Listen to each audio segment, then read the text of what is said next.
നമസ്കാരം, ശ്രീനി വ്ലോഗിലേക്ക് സ്വാഗതം. നമുക്കിന്ന് ന്യൂസിലൻഡിലെ ക്യൂൻസ്റ്റോണിൽ കൂടെ ഒന്ന് നടന്ന കാഴ്ചകൾ കണ്ടാലോ?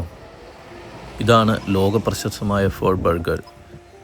ഇവിടെ ഏകദേശം 60 മില്യൺ ന്യൂസിലൻഡ് ഡോളറാണ് വാർഷിക വിറ്റുവരവ്. 60 സ്റ്റാഫുകളും ഇവിടെ വർക്ക് ചെയ്യുന്നുണ്ട്. രാവിലെ 8 മണി മുതൽ പുലർച്ചെ 4:30 വരെയാണ് ഇതിൻ്റെ പ്രവർത്തന സമയം. മിക്ക സമയങ്ങളിലും ഇവിടെ ക്യൂ നിന്നാണ് ആളുകൾ അകത്തേക്ക് കയറുന്നത്. 2001 ഫെബ്രുവരി മുതലാണ് ഇതിൻ്റെ പ്രവർത്തനം ഇവിടെ ആരംഭിച്ചത്. ഇതിനോട് ചേർന്ന് അവരുടെ ബാറും ബേക്കറിയും പ്രവർത്തിക്കുന്നു. എല്ലാ ടൂറിസ്റ്റ് ഡെസ്റ്റിനേഷനുകളിലും ഉള്ള പോലെ തന്നെ ഇവിടെയും സാധനങ്ങളുടെ വില അല്പം കൂടുതലാണ്. ക്യൂൻസ്റ്റോൺ ന്യൂസിലൻഡിലെ വളരെ പ്രശസ്തമായ ഒരു ടൂറിസ്റ്റ് ഡെസ്റ്റിനേഷൻ കൂടിയാണ്. സ്വദേശികളും വിദേശികളുമായ ധാരാളം ആളുകൾ ഇവിടെ പ്രതിവർഷം വിസിറ്റ് ചെയ്യാറുണ്ട്. പല സെലിബ്രിറ്റികളുടെയും ഇഷ്ട ഡെസ്റ്റിനേഷൻ കൂടിയാണ് ക്യൂൻസ്റ്റോൺ. ഇതാണ് ഇൻഫർമേഷൻ സെൻറ്റർ. ഇവിടെ നിന്ന് നമുക്ക് ക്യൂൻസ്റ്റോണിൽ എന്തൊക്കെ കാഴ്ചകൾ കാണാം, എന്തൊക്കെ ആക്ടിവിറ്റീസ് ചെയ്യാം എന്നിവയുടെ എല്ലാ വിവരങ്ങളും ഇവിടെ നിന്ന് നമുക്ക് ലഭിക്കും. നമുക്ക് ആവശ്യമുണ്ടെങ്കിൽ നമുക്ക് ആക്ടിവിറ്റീസിനുള്ള ടിക്കറ്റ് ഇവിടെ നിന്ന് ബുക്ക് ചെയ്യുകയും സാധിക്കും. ഇവിടെ തന്നെ സൈഡിൽ നമുക്ക് എന്തൊക്കെ ആക്ടിവിറ്റീസ് ചെയ്യാം എന്നിവയുടെ ബ്രൗഷർ ഇവിടെ ഡിസ്പ്ലേ ചെയ്തിട്ടുണ്ട്. ഇന്നൊരു വീക്ക് ഡേയ്സും ഓഫ് സീസൺ ടൈമുമാണ്. അതുകൊണ്ട് റോഡുകളിലും നിരത്തുകളിലും ആളുകൾ കുറവാണ്.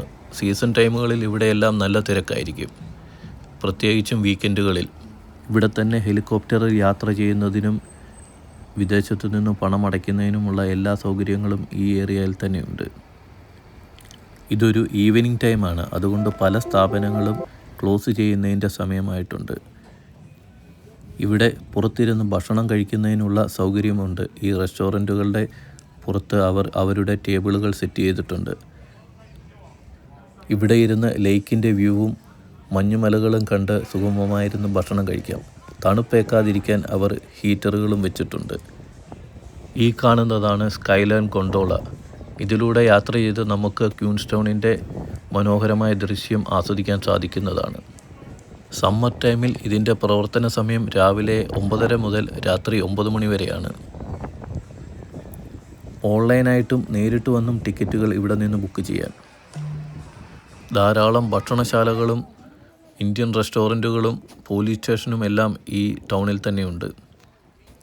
ഈ മേഖലകളിലെ പ്രധാന വരുമാന മാർഗം ടൂറിസം തന്നെയാണ്. ഇവിടെ നമുക്ക് ബസ് സർവീസുകളും ടാക്സി സർവീസുകളും അവൈലബിൾ ആണ്. ഇവിടെ നിന്ന് 15 മിനിറ്റ് യാത്ര ചെയ്ത് കഴിഞ്ഞാൽ എയർപോർട്ടും ഷോപ്പിംഗ് സെൻറ്ററും ഉണ്ട്. ഇപ്പോൾ വൈകുന്നേരം ഏകദേശം ഒരു 5:30 ടൈമാണ്. അതുകൊണ്ട് ആളുകളൊക്കെ കുറവാണ് ഇവിടെ ഇപ്പോൾ. പിന്നെ ഈ ഭാഗത്തൊക്കെ നമുക്ക് ഫ്രീ വൈഫൈ ലഭ്യമാണ്. ഇവിടെ നിന്ന് നമ്മൾ നേരെ നടന്നു ചെല്ലുന്നത് ലേക്കിൻ്റെ ഭാഗത്തേക്കാണ്. ഈ പാതയുടെ 2 ഭാഗങ്ങളിലുമായി ഇരിപ്പിടങ്ങൾ സജ്ജമാക്കിയിട്ടുണ്ട്. അവിടെ ഇരുന്ന് നമുക്ക് ഫ്രണ്ട്സും ഫാമിലിയുമായിട്ട് സമയം സ്പെൻഡ് ചെയ്യാവുന്നതാണ്. പ്രത്യേകിച്ചും ഷോപ്പിംഗ് താല്പര്യമില്ലാത്ത ഭർത്താക്കന്മാർക്ക്. ഇവിടെ ഈ വോക്കിംഗ് സ്ട്രീറ്റിലുള്ള ഭക്ഷണശാലകളുടെ എല്ലാം ഫ്രണ്ടിൽ അവരുടെ സീറ്റ് അറേഞ്ച്മെൻറ്റ് ചെയ്തിട്ടുണ്ട്. ഇതെല്ലാം നിയമപരമായിട്ട് ചെയ്യുന്നവയാണ്. ധാരാളം ആളുകൾ വരുന്നതാണെങ്കിലും ഇവിടെയൊന്നും വൃത്തികേടായിട്ട് ആരും ഒന്നും ചെയ്യുകയില്ല. എല്ലാ വേസ്റ്റുകളും പ്രോപ്പറായിട്ട് വേസ്റ്റ് മാനേജ്മെൻറ്റ് ചെയ്യുന്നതിന് വേണ്ടി ഗവൺമെൻറ് ഇവിടെ എല്ലാം ബിന്നുകൾ വെച്ചിട്ടുണ്ട്. അവയെല്ലാം പ്രത്യേകം ഏതിലാണ് ഇടേണ്ടതെന്ന് വ്യക്തമായിട്ട് അവർ എഴുതിയും വെച്ചിട്ടുണ്ട്. ഇവിടെ വരുന്ന ആളുകൾ ഇതെല്ലാം കൃത്യമായിട്ട് ഫോളോ ചെയ്യുന്നത് കൊണ്ട് ഇവിടെയെല്ലാം വൃത്തിയായിട്ട് തന്നെയാണ് ഇരിക്കുന്നത്. ഇവിടെ ആളുകൾ ബഹളം വെക്കുകയോ തിരക്ക് കൂട്ടുകയോ ഒന്നും ചെയ്യുന്നില്ല. എല്ലാവരും സമാധാനപരമായിട്ടാണ് നടക്കുന്നത്. വാഹനങ്ങൾ ഹോൺ അടിക്കുകയോ വഴിയാത്രക്കാരെ അസഭ്യം പറയുകയോ ഒന്നും നമ്മളിവിടെ കണ്ടില്ല. ഇവിടെ ഒരു ചെമ്മരിയാടിൻ്റെ കൂടെ ഒരു മനുഷ്യൻ നിൽക്കുന്ന ഒരു ശില്പമുണ്ട്. അത് ആരുടെയാണെന്ന് വായിച്ചു നോക്കാൻ പറ്റിയില്ല. ഇവിടെ ആളുകൾ തമാശ പറയുകയും സൗഹൃദം പങ്കിടുന്നതുമൊക്കെ നമുക്ക് കാണാൻ സാധിക്കും. ഇവിടെ സിറ്റി സെൻറ്ററിലെ റോഡ് മാപ്പും ഇൻഫർമേഷനുമൊക്കെ ഡിസ്പ്ലേ ചെയ്തിരിക്കുന്ന ഒരു വലിയ ബോർഡ് നമുക്കിവിടെ കാണാൻ സാധിക്കും. 100 മീറ്റർ ചുറ്റളവുകളിൽ എല്ലാം വേസ്റ്റ് ബിന്നുകൾ സ്ഥാപിച്ചിട്ടുണ്ട്.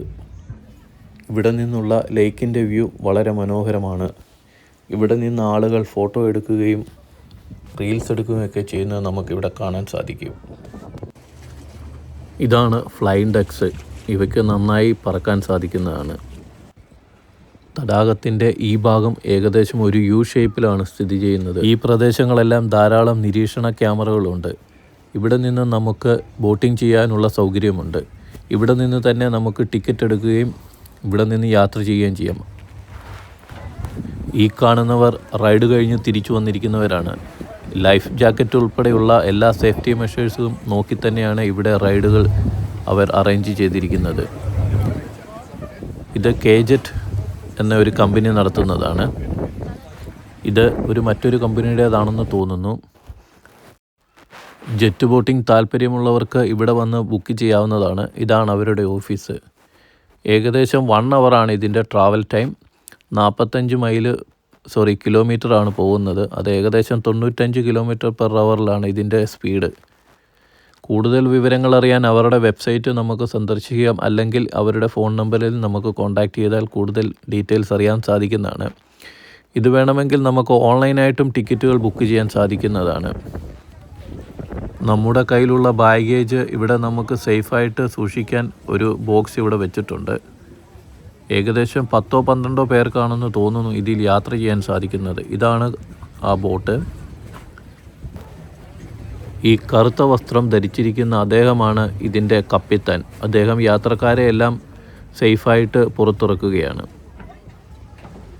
ഇവിടെ നിന്നും നമുക്ക് പാരാസൈലിങ്ങിനുള്ള ഓപ്ഷനും ഉണ്ട്.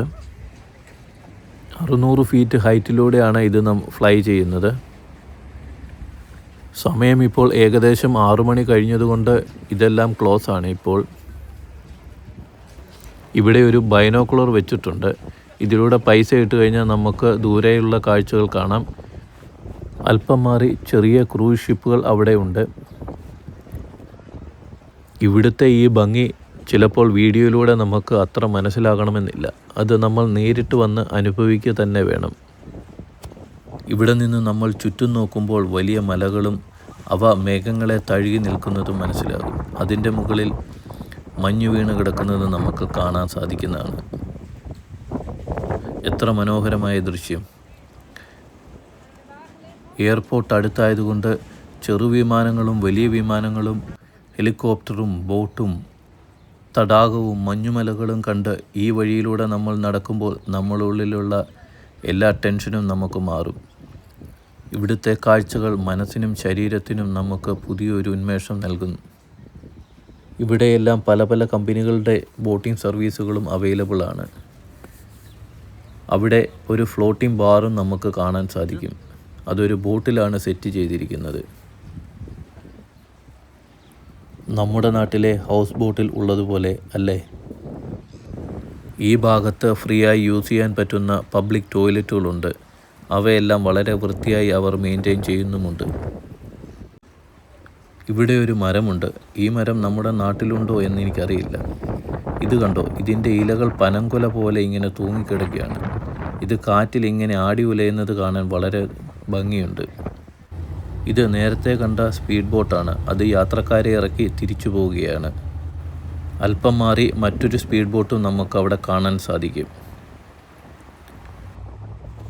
ഇന്നത്തെ സഫാരി കഴിഞ്ഞ് നാളത്തെ പുതിയ യാത്രക്കാരെ പ്രതീക്ഷിച്ച് അവർ അങ്ങനെ യാത്രയാവുകയാണ്. ഇതാണ് നഗരത്തിൻ്റെ മധ്യത്തായി സ്ഥിതി ചെയ്യുന്ന സെൻറ്റ് പാട്രിക്കൻ ആംഗ്ലിക്കൻ ചർച്ച്. പ്രാദേശികമായി ലഭിക്കുന്ന ഗ്രേ വാൾക്ക് കല്ലുപയോഗിച്ച് 1932 നിർമ്മിച്ചതാണ് ഈ പള്ളി. കല്ലുകളാൽ നിർമ്മിച്ചിരിക്കുന്ന ഈ പള്ളി ഈ പ്രദേശത്ത് കൂടുതൽ മനോഹരവും ആകർഷണവുമാണ്. ഈ കരിങ്കൽ കെട്ടിടത്തിന് അനുയോജ്യമായ രീതിയിലാണ് ഇതിൻ്റെ ജനാലകളും പ്രവേശന കവാടവും നിർമ്മിച്ചിരിക്കുന്നത്. 2ാം ലോകമഹായുദ്ധത്തിൽ ജീവൻ നഷ്ടപ്പെട്ട ഇടവക വിശ്വാസികളുടെ സ്മരണാർത്ഥം കൂടിയാണ് ഈ പള്ളി നിർമ്മിച്ചതെന്ന് പറയപ്പെടുന്നു. ഇത്രയും കാലപ്പഴക്കം ചെന്ന ഒരു പള്ളിയാണെങ്കിൽ കൂടിയും ഇത് ഇപ്പോഴും നന്നായി സംരക്ഷിച്ചു പോരുന്നു. ഇതിൻ്റെ ഉള്ളിൽ മനോഹരമായ ഫർണിച്ചറുകളും അടങ്ങിയിട്ടുണ്ട്. ഏകദേശം 130 ആളുകൾക്കിരിക്കാവുന്ന ഇരിപ്പിടങ്ങളും സജ്ജമാക്കിയിരിക്കുന്നു. 2 സ്റ്റെയിൻഡ് ഗ്ലാസ് വിൻഡോകൾ ഈ പള്ളിയെ കൂടുതൽ മനോഹരമാക്കിയിരിക്കുന്നു. ഇതാണ് അൾത്താര. ഇതാണ് ഇവിടുത്തെ നേർച്ചപ്പെട്ടി. ക്യൂൻസ്റ്റോണിലെ കാഴ്ചകൾ ഇവിടം കൊണ്ട് തീരുന്നില്ല.